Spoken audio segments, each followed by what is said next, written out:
Good morning, HubSpot Nation. Welcome to Wake Up with Customer Platform, your unofficial HubSpot morning show where we help you discover the platform value you already own. I'm Chris Carolyn, and I'm joined by my co-host Casey Hawkins. How you doing, Casey? Good morning. I am doing well.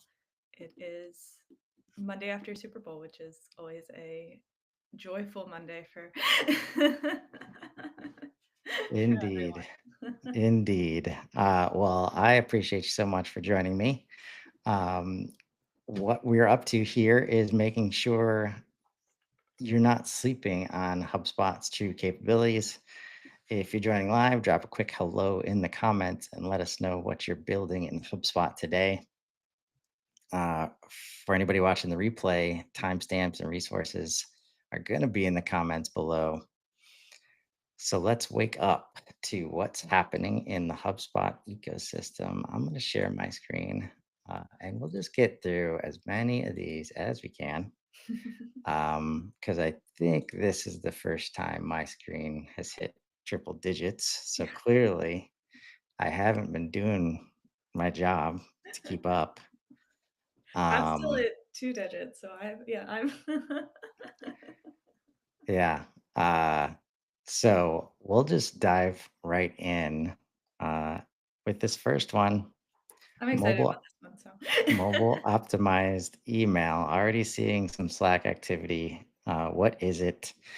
You can now optimize your drag and drop marketing emails for mobile to enhance your end recipient experience, improving engagement rates, and ultimately driving higher conversions.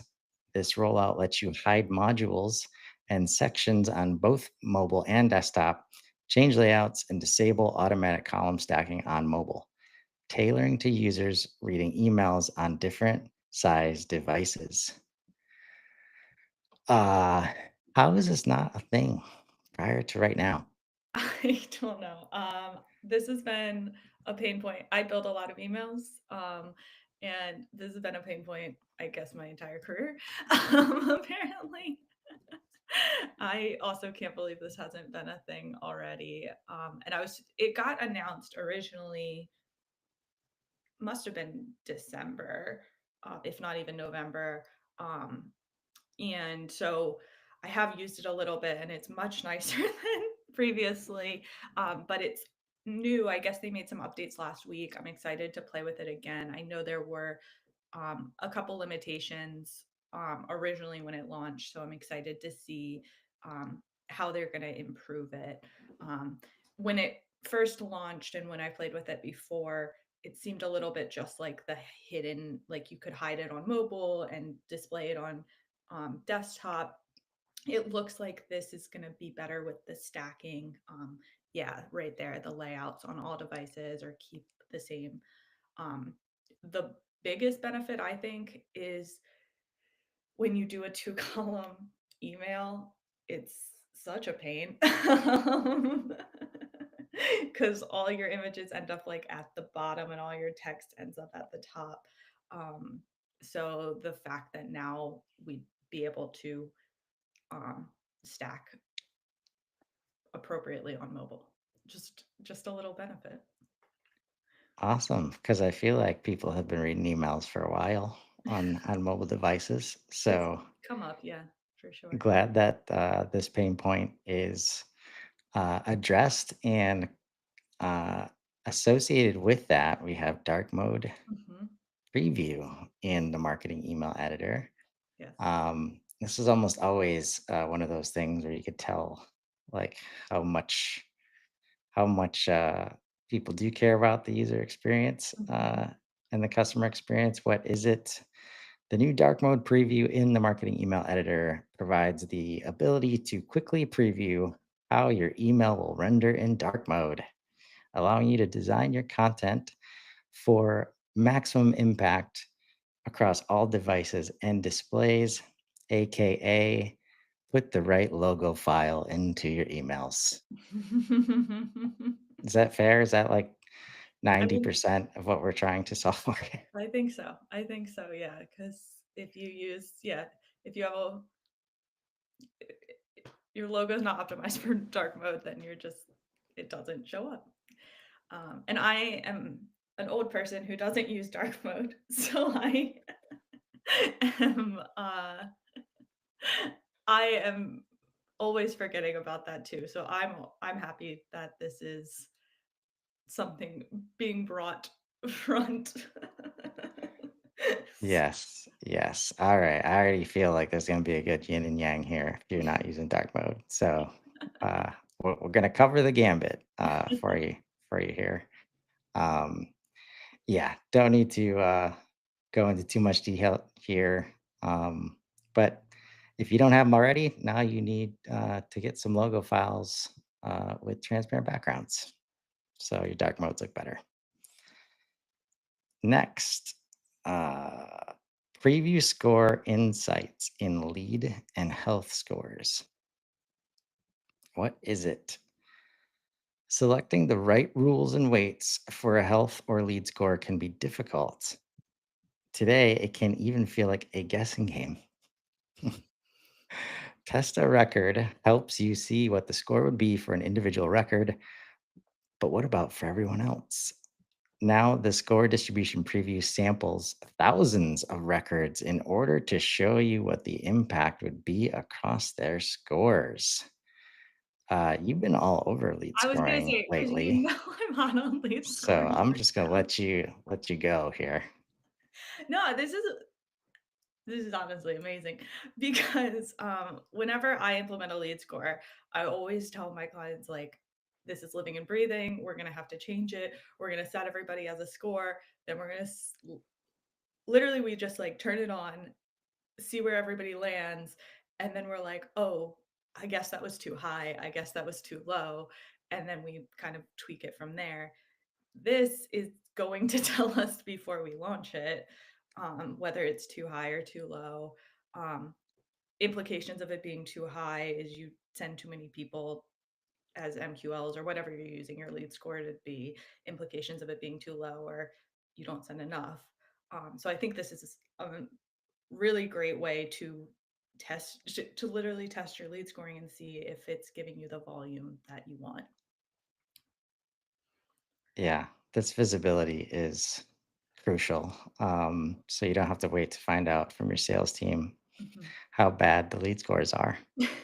Um, I also I would guess this is a highlight of one of those spots that AI is going to be doing work in the background, even though it doesn't say AI tool Mhm. anywhere. Like the kind of scale needed to be able to do this in every portal. Mhm. Like, yeah, AI's got to be helping in some way. Something. So welcome it in. Now you just need to get your scores right, Yeah. um, and this should get you one step closer. Yeah. Uh, New deal views in the sales workspace, closed won and closed lost deals. The sales workspace now includes two separate preset views for closed deals, closed won and closed lost. These views help you analyze your successful and unsuccessful deals independently. What do you think, Casey? As a marketer, I'm a little jealous of the sales workspace. They're making a lot of they're making a lot of improvements here, and I am it's great. But this I mean, this feels like a really helpful view. I they're building it out so quickly. So like they're constantly releasing things to it that I'm like, yeah, of course, that's so helpful. But as they build it out, I think that's going to happen a lot more to me. But I do think it's a great way to have a bird's eye view of those closed won and closed lost deals. Yeah. And to be fair, I think we will end up with workspaces across the board. I I know, know they've but been trying to do work on marketing dashboard, but you've also got the campaign area. You've had your tools, for quite a while. So I saw an interesting take on LinkedIn about this one specifically. Um, Somebody being critical of the too many templates mm, conundrum. mhm, in HubSpot, which I do think it's a bit of a double-edged sword Mhm, that like you can it tends to like let people off the hook in terms of like knowing what their data is and just like pulling up a templated, report, or in this case a view. mhm, Although like that's where admins and people in charge of making sure HubSpot is successful for its users. mhm, I mean, this is like so many people just don't have a closed lost like visibility. Like they just focus on closed one reporting and mhm, like, oh, maybe we'll get to worrying about the loss later. mhm. So I do think things like this can like put it front and center. But at the end of the day, any of the templates need to be, uh, managed specifically for your business.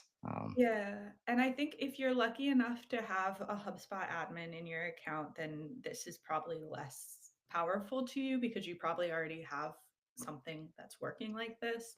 I think where this is going to be the most helpful is in organizations that don't have HubSpot admins in place, and you know they're doing the best they can in there. And so I think it brings a lot of value from the platform.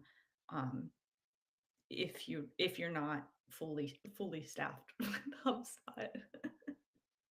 Yes, uh, agreed.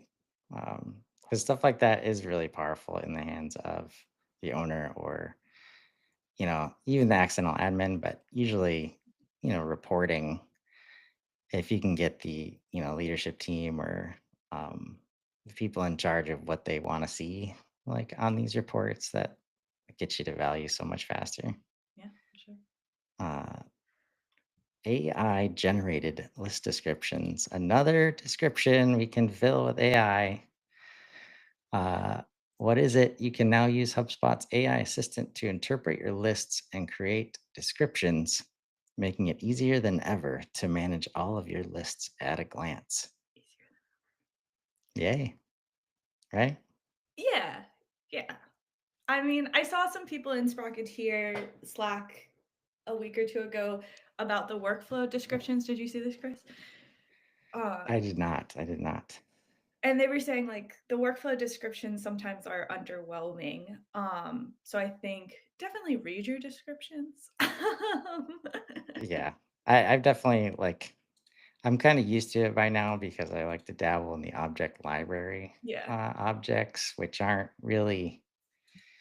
Yeah, so I've been creating reporting, and the custom report or the AI generated report descriptions Mhm, leave a little something to be desired.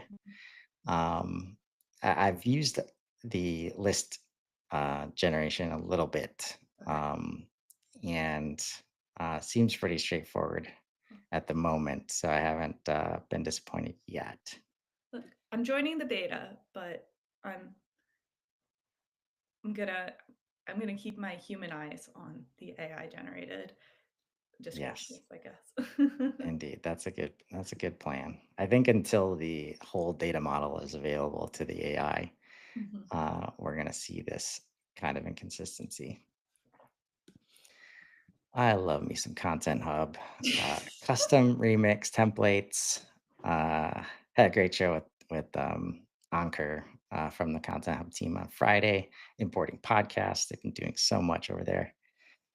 But what is custom remix templates? You can now save your own remix templates directly inside of Content Remix.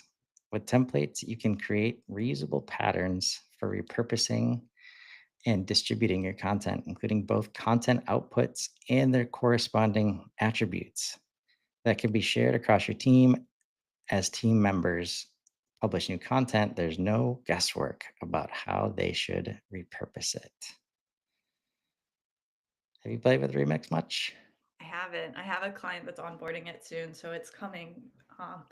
But this, as someone that hasn't played with Remix much, this sounds great. I mean, you have uh, any business has like a structure to their content, and so having AI know that and being able to rebuild based on that. I mean, I don't know.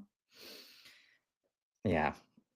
My favorite thing about Remix so far is like, well, it does a lot of things that you can do in other things like GPT and Claude, the fact that the outputs can then be put right into the HubSpot tool of choice, like Mhm. to go edit and publish, is really obviously a huge time saver. Yeah. So any templatization of that should help teams out. Yeah. So cool to see that. Customize HubSpot marketing emails with recently viewed Shopify products. I feel like I've seen this one show up a couple times. Mhm. What is it? Now you can use the Shopify app to pull contacts, recently viewed products from your Shopify store into your HubSpot marketing emails. This new option allows you to easily identify and showcase products that your customers have recently explored, helping to re engage them and boost sales. Make sense? Makes sense. If you're using Shopify, yeah. Yes, there's lots of other things I would love to come over from Shopify. Um, but it's a work in progress. That team's been doing a ton of work too since they uh, created the new Shopify integration back in 23. Mhm. Now, thank you for bringing the order object into HubSpot. Um, You're like, "I am grateful," to be clear. yeah, no, I'm actually get to chat with somebody from that team later today, and I think this is one of those things. Like, if you've been using this, um, integration for a while, this is a pretty important update Mhm. for you, especially if you're focused on the marketing automation, piece of this, which was the original like purpose of that integration, was to make um, outreach to customers in and around your store that much easier based on their activity in Shopify. So Yeah. this is one uh, I'd say anybody with a Shopify integration needs to double click on this. Definitely. AI translation for email. Hmm, this one's public beta. Mhm. Uh, what is it? A fast and easy way to create email content in multiple languages with AI, powered by DeepL.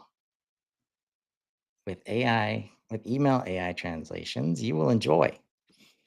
Enhance your productivity, provides consistency and accuracy, increased customer satisfaction. What it is not, thank you for this disclaimer. Translations might be inaccurate depending on how much the context the AI model can build upon. Please make sure to review translations before sending. Pricing and packaging will be updated soon. Interesting. Currently only available for Marketing Hub Pro and Enterprise customers. Makes sense. Yeah. What do you think? If you are if you're internationally marketing, then this seems like a good update. Obviously, any translations I'm always concerned about. I have one client specifically that has a pretty big German audience, and um, we send different emails right now. Um, it would be great to be able to send our entire audience the same emails. Um, so I love the idea of being able to do this a little bit more easily and me not having to wait for the German team to translate the emails. And then also me rebuilding emails in German is always a little iffy. Yeah, I'd be interested to hear any feedback out there of how viable this is. Mhm, 'Cause I think like you got to find some standardized like places like that you can accomplish this because the need for translation very quickly becomes the need for localization, mhm, which that's what this part is getting at. I'm pretty yeah, sure, depending on how much context the AI model can build upon, right? The less mhm, customization it understands, the less localization it understands for your needs as a business, um, has an impact. So test it out for sure, but definitely give it one or two looks afterwards. And with that context there, like you should be able to solve like and learn pretty quickly and help it learn Mhm. to do better for you as you go. Yeah, fingers crossed. And we will wrap up with one more today. Is that a fair goal? Like 10 per day? Like, We did uh, 10? Time yeah, flies. this is number 10. Yeah. Um, Oh, I guess the page is 10 long. oh, just kidding. Product update not found. Well, I think I understand enough just by looking at it. Block free email domains from scheduling meetings. Um, I've heard this pain point for a few years, so I'm happy to see it come out here. Um, I work in a lot of B2B businesses, yeah. And so free domains are generally blocked on our websites, but the meeting form has not had that as an option. So I think a lot of teams will be happy to see this. yep. Just note, I think I was in the form update. Like, there's a similar form update where you can block Mhm, free email submissions. Um, but if I remember correctly, you can't like pick and choose, right? mhm, It's either the whole list. mhm, Um, so if you would like to do it, it's still manual in terms of like you have the ability to do it, but if you want to block like let's say email free domains from like a specific region and then let all the Gmails in because maybe you're in the US. Um, there's a long list of emails that you'll have to put in, but at least you can block them now. yeah. So, but I anticipate I could see that being an update sometime this year, being able to select from the list. Um, You can manually enter yeah, you can yeah, manually enter the domains, but it would be nice. I guess with the I'm overthinking it. I guess with the new tool, you could, like maybe you can't, like, because there's logic in the new form. I wonder if I wonder if there's a workaround there. I'll there's let me always a I'll workaround test at them this before I point. So, uh, we got through 10. I think as we get used to this, we'll shoot for more because we'll have to get some catch up to do. We can see yesterday or Friday. Wait, is this real? None. Oh, today's Monday. Yeah, today is Come Monday, on, February HubSpot 10th. product So team. they haven't had time to drop updates on Monday. Um, man, slacking over there. I mean, Uh, jeez. 6 updates on Friday. Um, so we chipped away, we made some progress. Yeah, Uh, thanks so much for joining me, Casey. This is going to be fun. yeah. Thanks for having And uh, let me get to my. Here we go. me. Um, maybe. Yeah, here we go. That's our show for today. Remember, you probably already own the solution you're looking for in HubSpot. You just need to wake up to it. Join us tomorrow morning as we explore uh, more HubSpot updates. Drop your biggest takeaway in the comments and let me know what platform capabilities you want to wake up to next. I'm Chris, just joined by Casey, and this has been Wake Up with Customer Platform. Now go build something amazing. Have a great day, everybody.